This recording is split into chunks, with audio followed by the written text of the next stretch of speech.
अवधूत चिंतन श्री गुरुदेव दत्त श्री स्वामी समर्थ. स्वामी भक्तांनो, आपणही आपल्या घरात स्वामींची मूर्ती किंवा फोटो ठेवण्याचा विचार करत असाल किंवा सध्या तो योग्य ठिकाणी आहे की नाही याची शंका मानत असाल तर हा व्हिडिओ तुमच्यासाठीच आहे. आणि हा व्हिडिओ तुमच्यासाठी खूप महत्त्वाचा ठरू शकेल, कारण चुकीच्या दिशेने ठेवलेली स्वामींची मूर्ती किंवा फोटो आपल्या भक्तीला आणि घरातल्या शांततेला बाधा सुद्धा आणू शकते असं म्हणतात. चला तर मग जाणून घेऊया वास्तुशास्त्र आणि धार्मिक मान्यतेनुसार श्री स्वामी समर्थांच्या मूर्ती किंवा फोटोच्या स्थापनेचे योग्य नियम. श्री स्वामी समर्थ, जय जय स्वामी समर्थ या नामघोषात अनेकांचे जीवन आनंदमय होते. पण अनेक भक्तांना एक प्रश्न नेहमीच पडतो की घरामध्ये स्वामी समर्थांचा फोटो किंवा मूर्ती नेमकी कुठे ठेवावी, कोणत्या दिशेने ठेवावी, जेणेकरून घरामध्ये सकारात्मक ऊर्जा आणि श्री स्वामींचा आशीर्वाद कायम राहील. आज आपण या सर्व प्रश्नांची उत्तरं जाणून घेणार आहोत. सर्वप्रथम योग्य दिशा जाणून घेऊया. श्री स्वामी समर्थांचा फोटो किंवा मूर्ती ही घरात नेहमी ईशान्य दिशेला म्हणजेच उत्तर पूर्व दिशेला ठेवावी. ही दिशा अत्यंत पवित्र मानली जाते. या दिशेला देवांचा वास असतो असं मानलं जातं. या दिशेला मूर्ती ठेवल्याने घरामध्ये सुख, समृद्धी आणि शांतता कायम नांदते. जर ईशान्य दिशेला मूर्ती किंवा फोटो लावणं शक्य नसेल तर उत्तर किंवा पूर्व दिशा ही देखील शुभ मानली जाते. अनेकांना उत्तर पूर्व दिशेच्या मधली दिशा म्हणजे ईशान्य दिशा आहे. या दिशेला बऱ्याच जणांकडे फोटो किंवा मूर्ती ठेवणे शक्य नसतं, म्हणून एकतर तुम्ही उत्तर दिशेला मूर्ती किंवा फोटो ठेवू शकता किंवा पूर्व दिशेला ही मूर्ती किंवा फोटो तुम्ही ठेवू शकता. आता देव्हारा किंवा पूजेचं स्थान देखील तितकंच महत्त्वाचं आहे.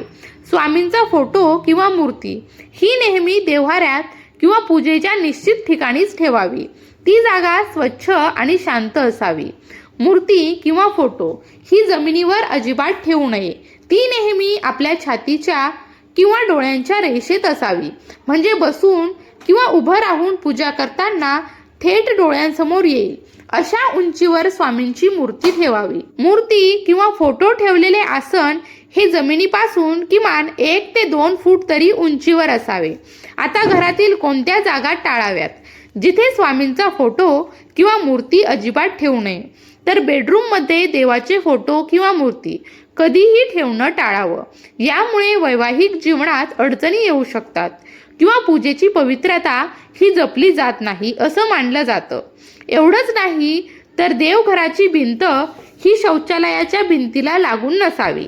कचऱ्याजवळ किंवा अस्वच्छ ठिकाणी सुद्धा पूजाघर नसावं किंवा स्वामींची मूर्ती किंवा फोटो सुद्धा अशा ठिकाणी अजिबात ठेवू नये जिथे कचरा असतो किंवा अस्वच्छता असते. शिवाय जिना किंवा जिन्याच्या खाली देवाची मूर्ती ठेवणं अपवित्र मानलं जातं. आता आपल्याकडे बऱ्याच प्रकारच्या स्वामींच्या मूर्ती मिळतात. त्यातही स्वामी समर्थांची बसलेली मूर्ती किंवा फोटो घरात ठेवणं अधिक शुभ मानलं जातं.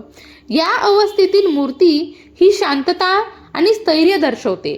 आता एकाच देव्हाऱ्यात किंवा घरात स्वामींच्या खूप जास्त मूर्ती किंवा फोटो ठेवू नये. शक्यतो एकच मोठी मूर्ती किंवा फोटो असावा. आता जर आपल्याकडे लहान मूर्ती असतील तर त्यांची संख्या विषम संख्येत असावी. जसं 1, 3 किंवा 5 स्वामींचा फोटो किंवा मूर्ती ठेवलेला जागा ही नेहमी स्वच्छ आणि नीटनेटकी असावी, जिथे धूळ जमा होता कामा नये. अजिबात धूळ होऊ नये. नियमितपणे फुलांनी आणि अगरबत्तीने पूजा करावी, ज्यामुळे घरामध्ये सकारात्मक ऊर्जा टिकून राहते. आता महत्त्वाचं म्हणजे स्वामींच्या फोटोसमोर नेहमी दिवा लावावा. पूजेच्या वेळी श्री स्वामी समर्थ, जय जय स्वामी समर्थ या मंत्राचा जप आवर्जून करावा.